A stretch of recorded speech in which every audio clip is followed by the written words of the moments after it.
You sent us a really fascinating stack of sources this time, looking specifically at dining spaces. Yeah, focusing on these single-story homes, the ones built with that combination of concrete, steel, and wood. It's quite a distinct aesthetic. Exactly. So, our mission today is to unpack all of this, pull out the key ideas, and really understand what makes these dining rooms feel so, well, immersive and thoughtful, and so connected to nature. hmm They definitely move beyond just following trends. It seems more about fundamentals. Right, things like how the natural light works in the space, the mix of textures, that deep link to the garden just outside. Okay, let's dive in. Where do the sources start? Well, they really set the stage by describing the core structure. You get this immediate sense of grounding with the concrete and steel, Yeah. a feeling of permanence. That solid base, yeah. But then, almost in the same breath, they talk about how wood softens it all. Totally. Wood for doors, window frames, maybe ceiling details, baseboards. It creates this interesting dialogue, you know? Firm, but also soft. Strong, but warm. And a huge part of that is the openings.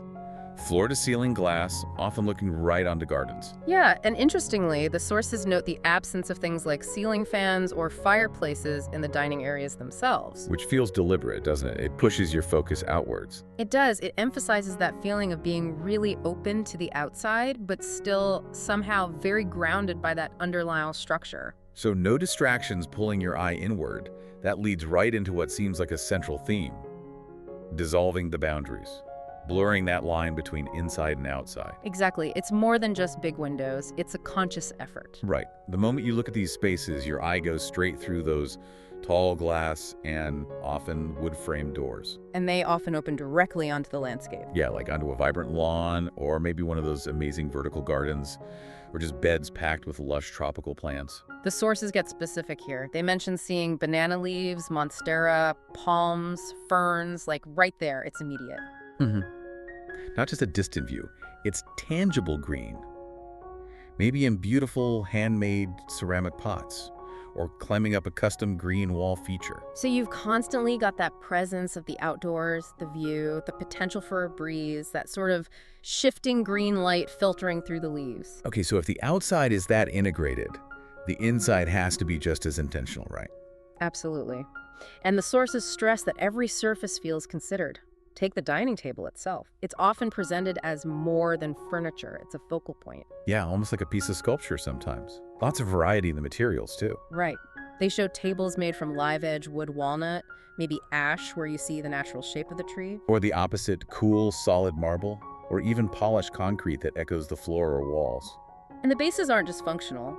They're described as chunky legs or sculptural metal forms. Sometimes with little touches of brass or stone to soften them. It's meant to be substantial, visually and texturally. And the chairs aren't just pulled up to the table. They're specifically chosen designer pieces. Right, adding texture, color, interesting shapes. Exactly, through materials like buccal, that nubby looped fabric, or rich leather, woven rattan, maybe plush velvet. Each one adds to that sensory experience. Stepping back, the walls aren't just plain white either. The sources talk a lot about textured plaster finishes. Things like warm greige or creamy ivory, sandy beige tones adds instant warmth, that hand-finished quality. Then you might see vertical wooden panels used, not everywhere, but maybe on one wall to add rhythm and scale. Or sometimes oversized abstract artwork. Bold pieces, maybe with hints of gold or sapphire, making a real statement. And little details too, like decorative alcoves built into the walls. Yeah, not just empty spaces, but curated niches, holding ceramics, maybe some nice vases, baskets, or even just neatly stacked linens, little visual pauses. And lighting. Since there are no ceiling fans getting in the way, the pendant lights become really important, almost sculptural. Described as artworks themselves sometimes, made of brushed brass or oxidized steel, maybe ceramic, materials with character. Or sometimes it's more subtle, linear lighting recessed into wooden ceiling slats. It adds shape and defines zones, you know? And it all works together to create a mood, adapting with the daylight, then becoming layered and quite atmospheric at night. And grounding it all, the floor. Often it's that cool, polished concrete. Which is then usually softened by large woven rugs, neutrals or maybe earth-inspired patterns adds warmth and texture underfoot. Or sometimes they use ceramic tiles, soft, natural, matte finishes that seem to extend the garden path right inside, reinforcing that connection. So it's clear this is way beyond just decorating. It's a whole design philosophy. Yeah, the sources frame it as intelligent design, where function, flow, and feeling all meet. These dining spaces are presented almost as ritual spaces. For everyday moments and special occasions, yeah. Designed to evoke a certain feeling. And that feeling comes from those purposeful details and all the textural layers. Everything seems to have a reason for being there.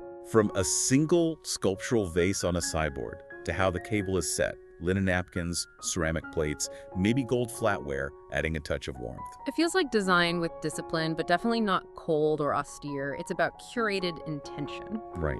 Displaying items thoughtfully on open shelves, styling sideboards with care, and that abundance of texture everywhere, linen curtains catching the light, the bouquet on a chair, jute rugs, rattan accents, it all builds depth and comfort, makes the space feel embracing. In greenery, which we touched on, it's not just an accessory. The sources call plants protagonists. Yeah, like big fiddly figs or palms, birds of paradise. They're not just plonked down, they're integrated in beautiful ceramic pots, maybe on wide windowsills, sometimes even in built-in planters that are part of the architecture. Those vertical gardens, too, living walls that bring so much color, texture, and even movement. You really get a sense of life. The rustle of leaves, maybe even the subtle scent of the plants filtering in, it's very present. And it's definitely not a minimalist white box scenario. There's color, but it's used strategically. Classy, vibrant tones. Things like mustard yellow, deep navy, moss green, earthy rust, soft rose, golden beige. But used purposefully, right? In fabrics, maybe a feature wall panel, the artwork, or ceramics? Exactly. The combinations feel bold but still balanced, rooted in either nature or those modern materials like steel and concrete. What's really interesting is seeing how these core principles, the connection, the texture, the light, show up consistently, even when the specific materials change. Yeah, the sources give different examples. Maybe one home uses travertine floors and cane chairs. Another might have blackened steel details paired with suede seating. Or ash wood with clean, molded white chairs. The look varies, but that underlying philosophy holds true. And this intention, this philosophy, it doesn't stop at the walls. It extends right out into the garden. Absolutely. The sources are clear. The garden spaces are seen as direct continuations of the interior, designed with the same level of care. Open-air sanctuaries, really. You picture that seamless flow. The floor inside, maybe concrete, transitions to stone pavers outside, often at the very same level. It literally blurs the line. And the outdoor furniture echoes the indoor aesthetic. Sculptural shapes, tactile materials, grounded feel, just using weather-resistant versions that keep that harmonious palette going. Pergolas or slatted canopies outside do more than just provide shade, don't they? Right, they add intimacy, but they also echo the architectural rhythms from inside. They filter the light beautifully. And often have integrated lighting for the evening, so that curated mood continues after dark. And the planting outside isn't random. It's described as immersive, like a curated wildness.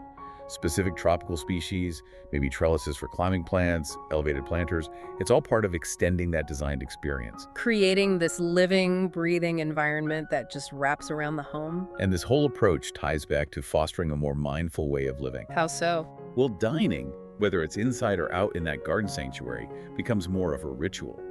The space itself encourages you to slow down, to be present, to notice the sensory details, the light, the textures, the sounds. That makes sense. It's about creating a cohesive feeling, a sense of grace. No jarring shifts between indoors and outdoors. Exactly. The same design language flows throughout, creating this unified mood of calm and beauty. And there's an interesting point about embracing imperfection. Yeah, finding beauty in the hand-touched elements, the signs of life. A subtle variation in plaster texture, the unique grain in a piece of wood. These aren't seen as flaws. They add soul. There's also a layer of intelligent, sort of sustainable planning woven in, though it's subtle. Things like designing for passive cooling, encouraging natural ventilation, thinking about the building's orientation to the sun, using reclaimed or local materials where possible. Practices that enhance that sensory richness, feeling a natural breeze, while also being kinder to the environment. It's thoughtful on multiple levels. Every choice feels like it responds to something specific. Not just looks, but human scale, the site itself, the climate, how light moves through the space, the rhythms of daily life. It aims for this deep harmony between us and the landscape. A key principle seems to be restraint, though. These rooms aren't cluttered. No, they have depth, but not through excess. The space between objects feels just as important.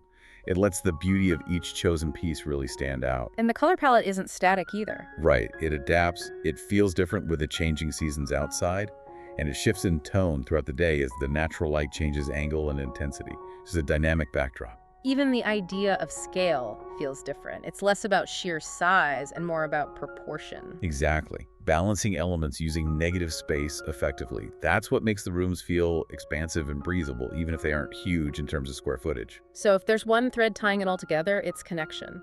Definitely. Visual connection to the garden, tactile connection through all those rich materials, the emotional connection fostered by the calm atmosphere, and that direct link to nature itself.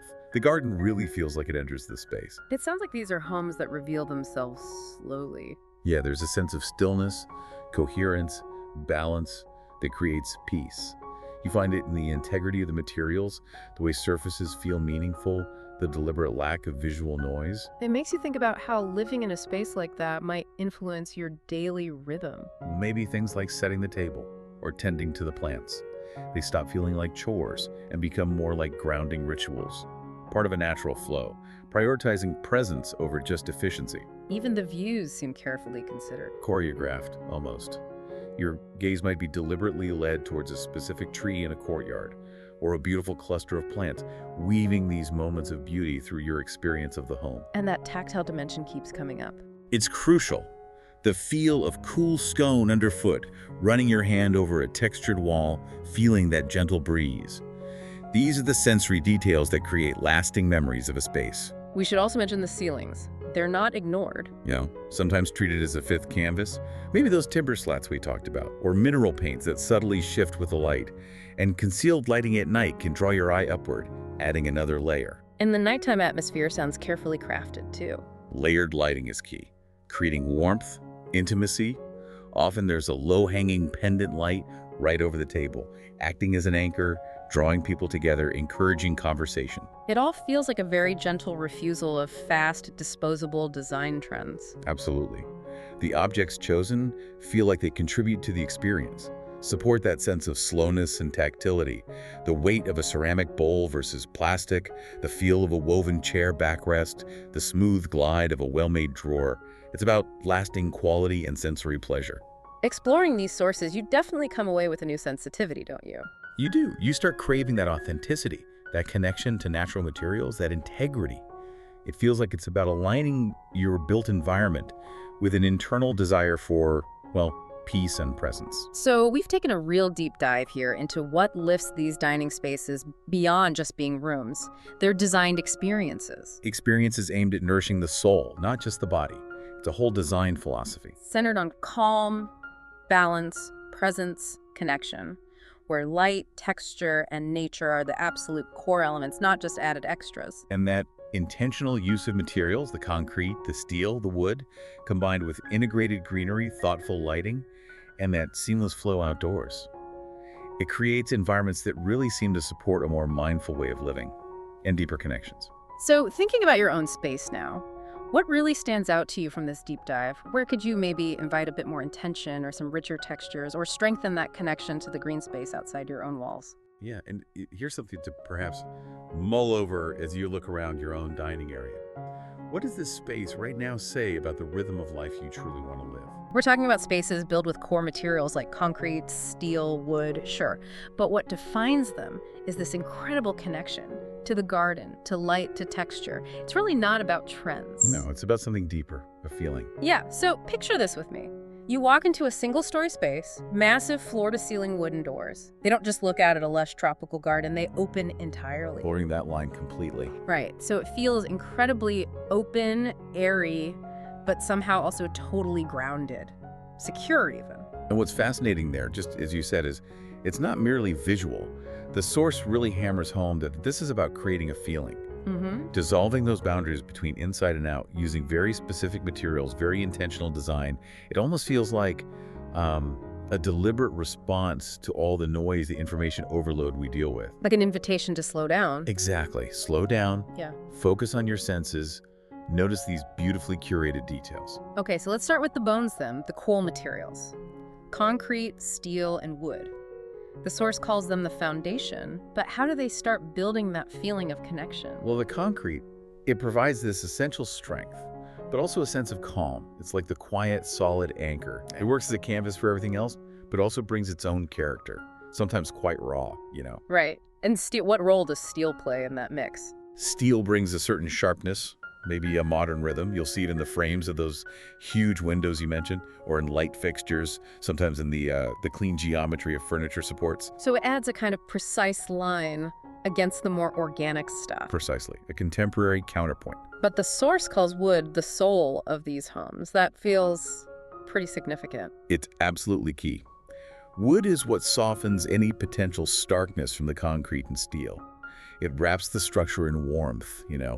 It grounds the atmosphere, infuses this timeless, living energy. Think about how it's used. Vertical slats on a wall, creating pattern, ceiling accents, simple baseboards, and especially those big, substantial frames around the doors and windows. The ones connecting you to the garden. Yeah, it's everywhere, really, adding that essential tactile and visual warmth. This combination of materials, it really seems designed to set the stage for dissolving those boundaries you talked about. That visual connection is huge, right? It's paramount. Those big floor-to-ceiling glass and wood elements, doors, windows, they're the main way it happens. They don't just offer a view, they open up completely. Onto what? Like vibrant gardens? Onto vibrant gardens, yeah, or manicured lawns, sometimes even vertical gardens built right in. It literally brings the outside in. And the greenery, it sounds like it's not just background decoration peeking through the window. Oh, not at all. The plants are protagonists. That's the word the source uses. Think big sculptural leaves, like banana leaves or monstera. The texture of palms, ferns, fiddle leaf figs, bird of paradise. Wow. They aren't just tucked in a corner. They're everywhere.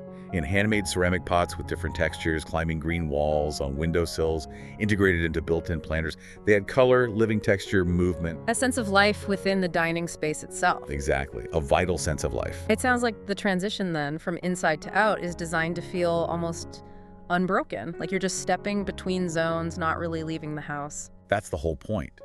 The source points out how garden paths often lead right up to the dining doors. And crucially, the floor heights inside and outside, often perfectly aligned. Oh, interesting. No step up or down. Right. It removes that physical and visual break, creates a seamless flow, and even the materials outside, like stone pavers or maybe sandblasted concrete on a patio, they're chosen to echo what's inside. Reinforcing that continuity, blurring the line. Okay, so stepping through those seamless thresholds into the dining space, the source says nothing is left blank, every surface is curated. What defines this intentional space? Well, let's start at the heart. The table. Often a really substantial piece, maybe live edge wood, you know, where they keep the natural edge of the tree. Yeah, I've seen those. Walnut, maybe, ash. Could be, yeah. Often with chunky legs or interesting metal supports. Or it could be sleek marble, maybe polished concrete. But even those harder surfaces get softened. How so? With details like brass accents, maybe stone bases, little touches that add warmth or texture. And the chairs, they aren't just seats, are they? No, they're definite design pieces, chosen specifically to add layers, texture, color, form to the whole setting. Think buccal, that lovely looped fabric. Oh yeah, cozy. Or rich leather, airy rattan, plush velvet, maybe classic caneback chairs. Each chair contributes to the story. The walls too, you said curated. Sounds like they're moving away from just plain white walls. Definitely. The source talks about textured plaster in these warm, earthy tones, greige, that warm gray beige, ivory, sandy beige, sometimes vertical wood panels for rhythm. Or artwork. Or maybe one oversized abstract piece, perhaps with touches of gold or sapphire. And decorative alcoves are common too, sculpted right into the wall to hold just a few select objects, ceramics, vases, baskets. The wall itself becomes a display. I was fascinated by the detail about no ceiling fans. That seems very specific. It's a perfect example of intentionality, right? It shapes the whole atmosphere. Without fans or standard overhead fixtures, the lighting choices become really critical. And sculptural. Yeah, think pendant lights, brushed brass, maybe oxidized steel, ceramic hanging like art. Or sometimes linear lighting, recessed very subtly into wood slats overhead. So the goal isn't just light, but mood. Exactly, defining the space with warmth, shadow, dimension. And it's layered lighting, ambient, accent, indirect, designed to shift with the natural daylight, creating different moods. That makes sense. And the flooring follows this deliberate approach, too. Typically, yeah. Often smooth concrete, which feels cool and grounding underfoot, but it's almost always softened by large woven rugs. Adding texture and warmth. Right. Usually neutral or with earth-inspired patterns anchoring the dining area. Sometimes you see ceramic tiles, maybe matte natural finishes, chosen specifically to link back to the garden paths outside. Again, reinforcing that seamless transition. Always reinforcing it. This deep focus on materials really brings us to layers and textures. It sounds like you're meant to feel the space as much as see it. Absolutely. Textures are vital. They create the depth, the comfort. Think about the feel of linen curtains or napkins, the softness of boucle on a chair, the earthiness of a jute rug, the pattern of cane panels, the rougher feel of placker walls, raw wood grain, woven baskets. It all builds these layers of sensory richness. It's like the materials are having a conversation with each other and with you. That's a great way to put it. Your hand glides on fluted wood, that's wood with those vertical grooves, rests on velvet, feels the cool concrete underfoot. Every material has a purpose, a personality. And a key insight here is embracing imperfection. Imperfection, like how? Like the raw character of concrete, the slight variations in textured plaster, the natural grain of wood, the shape of handmade pottery. These aren't flaws, they add character, authenticity, the human touch. Okay. And the decor, the objects placed around, it's described as curated, not crowded. Yes, the principle is that every object has a story, a weight, a reason for being there. Yeah. It's designed with discipline. So not just stuff for the sake of stuff. Not at all. Sculptural vases, woven trays, handcrafted bowls, maybe carefully chosen books or candle holders. They're intentionally selected. They add meaning, visual interest. And they really utilize surfaces, it seems. They do. Open shelving might display beautiful functional things like pottery or stacks of linens. Sideboards become little stages for curated collections, trays, books, bowls. Even the table setting sounds layered. Yes, linen napkins, handmade ceramic plates, maybe gold flatware. And integrated storage keeps clutter, hidden floating shelves, built-in consoles, recessed cabinets, letting special items shine. And notice how the decor often echoes the home's materials. Clay, stone, wood, rattan, glass. Exactly, reinforcing that cohesive natural language. Light seems almost like another material here, constantly changing things. It really is. The source describes it as a deliberate dialogue with nature's light. Think about dawn light washing over textures. Highlighting them. Yeah. Then midday sun intensifying the wood grain or the plaster depth. Yeah. And then evening light, layered carefully to create intimacy and closure. So the space truly shifts its personality throughout the day, like the garden outside. Precisely. It can feel airy and bright in the morning, vibrant midday, and then deeply intimate and calm in the evening. And it adapts with the seasons to lush in summer, maybe more poetic when it rains, comforting in winter. It supports that idea of living design. Fluid, human, responsive. Exactly. And the sound. The source talks about a softened, almost quiet atmosphere. Yes, also intentional. All those textiles, curtains, upholstery, rugs, plus the plants, they help absorb sound, prevent echo. But crucially, there's a deliberate absence of mechanical noise. No loud fans, no buzzing appliances on display, no whirring fire pits nearby, no bubbling fish tanks. And that absence lets the natural sounds come forward. Exactly. So you can actually hear the subtle sounds from the garden, the breeze in the leaves, maybe distant rain, the soft clink of ceramic as you set the table. Creating these quiet, soothing spaces that actively encourage conversation, reflection, calm presence. It's designing for auditory comfort too.